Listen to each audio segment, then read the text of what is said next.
brought you by Silver Pumps and Motors.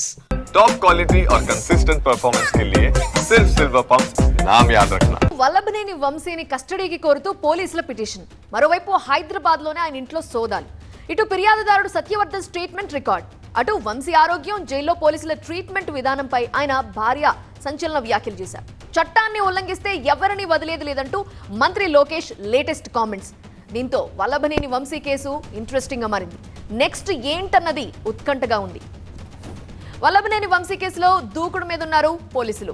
ఓవైపు technical investigation, మరోవైపు వంశీ అనుచరుల కోసం గాలింపు ముమ్మరం చేశారు.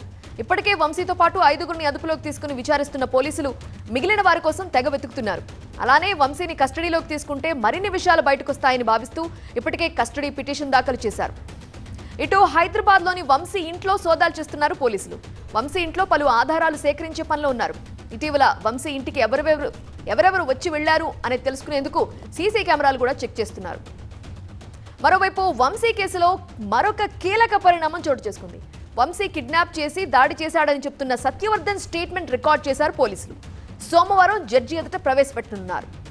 ఇవాళ మరోసారి వంశీతో ములాఖత్ అయ్యారు ఆయన భార్య పంకజశ్రీ. ఆయన్ని కలిసి బయటకొచ్చిన తర్వాత ఆమె కీలక వ్యాఖ్యలు చేశారు. విజయవాడ సబ్ జైల్లో వంశీకి ప్రాణహాని ఉంది అన్నారు. వంశీని అనేక రకాలుగా పోలీసులు ఇబ్బంది పెడుతున్నారని ఆరోపించారు. తప్పుడు కేసులతో వంశీని వేధిస్తున్నారని ఆగ్రహం వ్యక్తం చేశారు.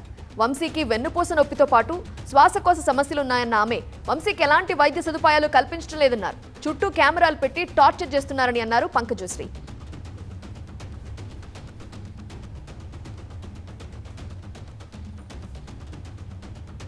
ఎక్స్టార్షన్ చేశాము అని పెట్టారు. అది ఎంతవరకు నమ్మసక్యం అనేది నాకు అర్థం కావట్లేదు. జస్ట్ 20,000 కోసం ఆ అబ్బాయి మీద ప్రెషర్ తీసుకొచ్చి మనము 20,000 కోసం ఆ అబ్బాయిని అబ్డక్ట్ చేశామని అలా చాలా డిఫరెంట్గా ఫాల్స్ అలిగేషన్స్తో ఫ్యాబ్రికేట్ చేసేస్తూ ఉన్నారు. ఫిజికల్ థ్రెట్ ఉంది, అవన్నీ మనం చెప్పాము. ఇక్కడ వంశీ గారికి ఆ టెయిల్ బోన్ ఫ్రాక్చర్ ఉంది, అందరికీ తెలుసు. కొన్ని బ్రీదింగ్ ఇష్యూస్ అవన్నీ ఉన్నాయి. అయినా ఆయన్ని పనిష్మెంట్ సెల్ లాగా 22 hours ఒక రూమ్లో పెట్టేసి ఎవరు రాకుండా, ఎవరితో కాంటాక్ట్ లేకుండా అలా చేస్తున్నారు. ఇప్పుడు ఆయనకి బ్రీదింగ్ ఇష్యూ ఉంది, టెయిల్ బోన్ ఫ్రాక్చర్ అయింది, కింద పడుకోలేరు.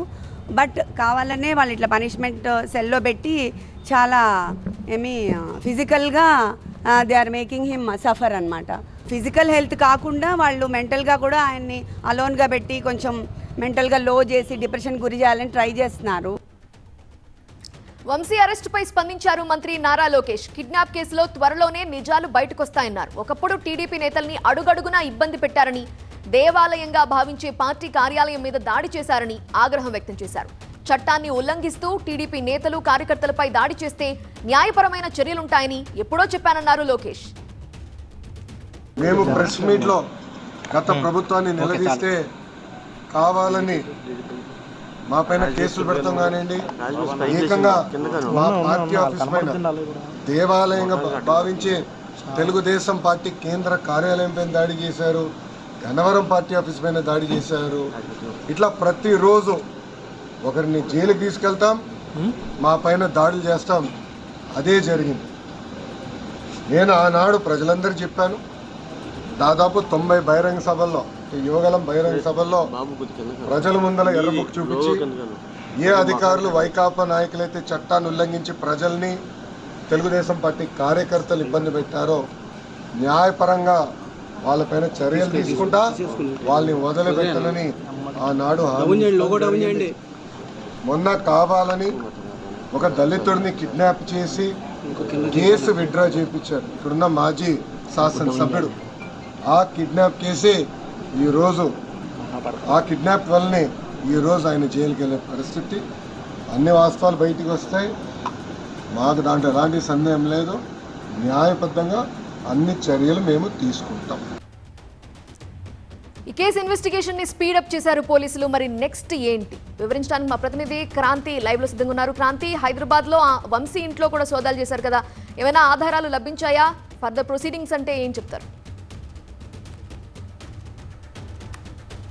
ఎస్, ఖచ్చితంగా హైదరాబాద్లో మాత్రమే కాదు ఏపీలో సైతం గన్నవరంతో పాటు రామవరపాడులో కూడా పోలీసుల తనిఖీలు అండ్ అలాగే గాలింపు చర్యలు కొనసాగుతున్నాయని చెప్పుకోవాలి. ఎందుకంటే ఈ కేసులో కీలకంగా ఉన్నటువంటి ఏటు కొమ్మకొట్ల వల్లభనేని వంశీ ప్రధాన అనుచరుడితో పాటు మరికొంతమంది కోసం గాలిస్తూనే టెక్నికల్గా ఉన్నటువంటి ఎవిడెన్స్ కోసం పోలీసులు విచారిస్తూ ఉన్నారు. దానికి సంబంధించి సోదాలు కూడా చేస్తూ ఉన్నారు. హైదరాబాద్లో పోలీసులు సోదాలు చేశారు. కొంత సీసీటీవీ ఫుటేజ్ ఏదైతే 10వ తేదీన అర్ధరాత్రి అక్కడ తీసుకెళ్లడం జరిగిందని చెప్పారు కాబట్టి దానికి సంబంధించినటువంటి సీసీటీవీతో పాటు కొన్ని డాక్యుమెంట్స్ సెల్ ఫోన్కి సంబంధించి కూడా తనిఖీలు చేయడం జరిగింది. కొంత బయటకు తీసుకొచ్చినప్పటికీ సెల్ ఫోన్కి సంబంధించి ఇప్పటివరకు కూడా ఎలాంటి ఎవిడెన్స్ కూడా పోలీసులకు దొరకలేదు. ఎందుకంటే సెల్ ఫోన్ ద్వారానే కీలకమైనటువంటి ఆధారాలు బయటకు వచ్చేటటువంటి అవకాశం ఉందని పోలీసులు భావిస్తున్నారు. కాబట్టి వల్లభనేని వంశీ ఫోన్కు సంబంధించి కూడా దర్యాప్తు ముమ్మరం చేశారని చెప్పాలి.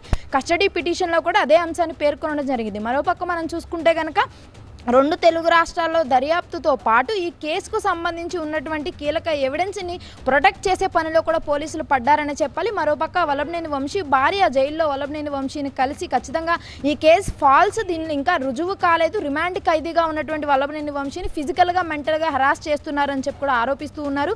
ఖచ్చితంగా ఇది ఫాల్స్ కేసు మాత్రమే అని చెప్తున్నారు. మరోపక్క దీనిపైన స్పందించినటువంటి మంత్రి లోకేష్ సైతం ఇది ఖచ్చితంగా కేవలం ఈ కిడ్నాప్కు సంబంధించినటువంటి అరెస్టు మాత్రమే, చట్టపరంగా అన్ని చర్యలు తీసుకుంటామని చెప్తున్నారు. ఇక అదే కోణంలోనే పోలీసులు కూడా దర్యాప్తు చేస్తూ ఉన్నారు. కస్టడీ పిటిషన్ వేశారు. ఇంకా దీనికి సంబంధించినటువంటి కేసులో బెయిల్ పిటిషన్ వంశీ తరపున అడ్వకేట్స్ దాఖలు చేయాల్సినటువంటి అవసరం ఉంది. కానీ ఇప్పటివరకు కూడా దీనికి సంబంధించినటువంటి పిటిషన్ అయితే అడ్వకేట్స్ దాఖలు చేయలేదు. బట్ రేపు ఆదివారం కాబట్టి సోమవారం దీనికి సంబంధించినటువంటి పిటిషన్ దాఖలు చేసేటటువంటి ఉంది. ఒకవేళ దాఖలు చేస్తే కనుక కస్టడీ పిటిషన్తో పాటు వల్లభనేని వంశీతో పాటు అరెస్ట్ చేసినటువంటి వారికి సంబంధించినటువంటి బెయిల్ పిటిషన్ పైన కూడా వాదనలు జరిగేటటువంటి అవకాశం అయితే మనకు క్లియర్గా కనిపిస్తోంది.